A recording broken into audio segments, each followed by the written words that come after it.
வீட்லயும் egg lovers இருக்காங்களா? கண்டிப்பா இந்த முட்டை பிரியாணி ட்ரை பண்ணி பாருங்க. டேஸ்ட் அவங்களுக்கு ரொம்பவே பிடிக்கும். அதுக்கு நமக்கு தேவையான முட்டையை எடுத்து பாயில் பண்ணி உரிச்சு எடுத்துக்கலாம். பிரியாணி எப்படிதான் செஞ்சாலும் டேஸ்ட் சுமாரா தான் இருக்கு அப்படின்னு ஃபீல் பண்றீங்களா? இந்த டிப்பை ஃபாலோ பண்ணுங்க. பிரியாணி டேஸ்ட் சூப்பரா இருக்கும். பிரியாணிக்கு முடிஞ்ச வரை சின்ன வெங்காயம் சேர்த்துக்கோங்க. பிரியாணியுடைய மசாலாவை நீங்களே ரெடி பண்ணீங்க. வெளியில இருந்து வாங்காதீங்க. முடிஞ்ச வரை இஞ்சி பூண்டு பேஸ்ட்டை ஃப்ரெஷ்ஷாக ரெடி பண்ணிக்கோங்க. பிரியாணிக்கு தேவையான எல்லாமே ரெடி பண்ணி வச்சுட்டு குக்கரில் ஆயில் சேர்த்து குழம்பு மிளகாய் தூள், கரம் மசாலா, மஞ்சள் தூள், நம்ம உரிச்சு வச்சிருந்த எக்கையும் சேர்த்து அதுலேயே ஃப்ரை பண்ணிக்கலாம். பார்த்தீங்கன்னா எக் வேக வைக்கும் போதே உப்பு சேர்த்துக்கிட்டேன். அதனால இப்போ உப்பு சேர்க்கல. தேவையான இப்பயும் உப்பு சேர்த்து நம்ம அதை ஃப்ரை பண்ணிக்கலாம். எக்கோட நல்லா மசாலா இறங்கி ஃப்ளேவர் சூப்பராக இருக்கும். ஃப்ரை பண்ண எக்கை நம்ம தனியாக எடுத்து வச்சுட்டு அதே ஆயிலில் பிரியாணி ஸ்பைசஸ், பச்சை மிளகா, வெங்காயம், தேவையான உப்பு இது வரையும் போட்டு நம்ம நல்லா வெங்காயத்தை வதக்கிக்கலாம். வெங்காயம் எவ்வளோ வதங்குதோ அவ்வளோ பார்த்தீங்கன்னா பிரியாணி டேஸ்ட் சூப்பராக இருக்கும்.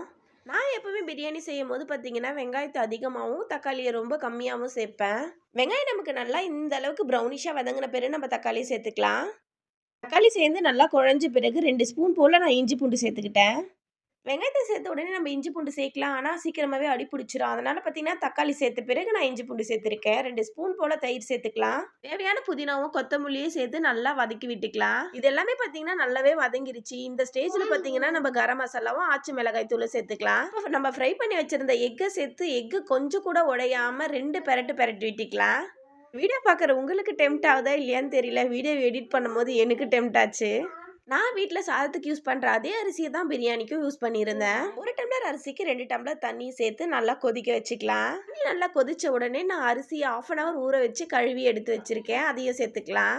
அரிசி சேர்த்த பிறகு உப்பு, காரம், மசாலா எல்லாமே கரெக்டாக இருக்கான்னு செக் பண்ணி பார்த்துட்டு நம்ம 2 தடவை மிக்ஸ் பண்ணி விட்டுட்டு க்ளோஸ் பண்ணிக்கலாம்.